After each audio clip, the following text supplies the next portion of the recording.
जय हिंद दोस्तों। तो आज हम लोग बात करेंगे भारतीय शासन के विभिन्न अंगों के बारे में। हम लोग जानते हैं कि भारतीय शासन जो है इसके 3 अंग हैं। पहला विधायिका, दूसरा कार्यपालिका और तीसरा अंग होता है न्यायपालिका। तो सबसे पहले विधायिका के बारे में देखते हैं। विधायिका ये केंद्र और राज्य स्तर पर होता है। केंद्र स्तर पर सांसद होते हैं। संसद का भी 2 भाग होता है, ऊपरी सदन जिसको हम लोग राज्यसभा के नाम से जानते हैं, दूसरा है निम्न सदन जिसको हम लोग लोकसभा के नाम से जानते हैं। राज्यसभा का कार्यकाल 6 वर्षों का होता है और यह कभी भंग होने वाली संस्था नहीं है। इनके 1/3 सदस्य प्रत्येक 2 वर्षों के बाद बदलते रहते हैं। दूसरा इसका अंग जो है सांसद का लोकसभा है, जिनका प्रत्येक वर्ष चुनाव होता है।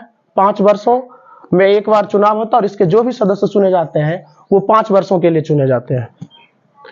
उसके बाद विधायिका का दूसरा अंग है राज्य में। राज्य में विधानमंडल होते हैं। विधानमंडल और विधान परिषद ये 2 भाग होते हैं राज्य में विधायिका के। उसके बाद आती है कार्यपालिका। कार्यपालिका भी 2 जगह पे काम करते हैं, एक केंद्र स्तर पर और एक राज्य स्तर पर। केंद्र स्तर पर कार्यपालिका में राष्ट्रपति, उपराष्ट्रपति, प्रधानमंत्री, मंत्री परिषद होते हैं। राष्ट्रपति का कार्यकाल भी 5 वर्षों का होता है। उपराष्ट्रपति का भी कार्यकाल 5 वर्षों का होता है। राष्ट्रपति का जो शपथ दिलाता है वो हमारे सर्वोच्च न्यायालय के मुख्य न्यायाधीश इनको शपथ दिलाते हैं। प्रधानमंत्री को शपथ हमारे राष्ट्रपति दिलाते हैं और प्रधानमंत्री जो होता है वो बहुमत दल का नेता होता है। उसके बाद राज्य में कार्यपालिका होते हैं राज्यपाल, मुख्यमंत्री और मंत्री परिषद।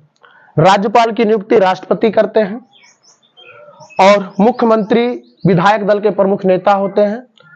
इनका भी कार्यकाल 5 वर्षों का होता है। उसके बाद हमारे भारतीय शासन अंग की जो तीसरी प्रक्रिया है वो न्यायपालिका होती है। न्यायपालिका में सबसे जो ऊपरी सदन है, सबसे जो ऊपर होता है वो सर्वोच्च न्यायालय होता है। ये भारत में एक है जो सर्वोच्च न्यायालय नई दिल्ली में है, भारत का सुप्रीम कोर्ट जिसको हम लोग बोलते हैं। उसके बाद उच्च न्यायालय होते हैं उससे नीचे, जो प्रत्येक राज्य का अपना एक उच्च न्यायालय होता है। जैसे हम बिहार की बात करें तो बिहार का उच्च न्यायालय जैसे पटना, जिसकी स्थापना 1916 में हुआ था। उसके बाद उच्च न्यायालय से नीचे होता है जिला न्यायालय। जिला न्यायालय जो लगभग प्रत्येक जिला में एक होता है। जैसे हम बात करें, हम बेगूसराय डिस्ट्रिक्ट से हैं तो हमारा जिला न्यायालय जो है बेगूसराय व्यवहार न्यायालय है।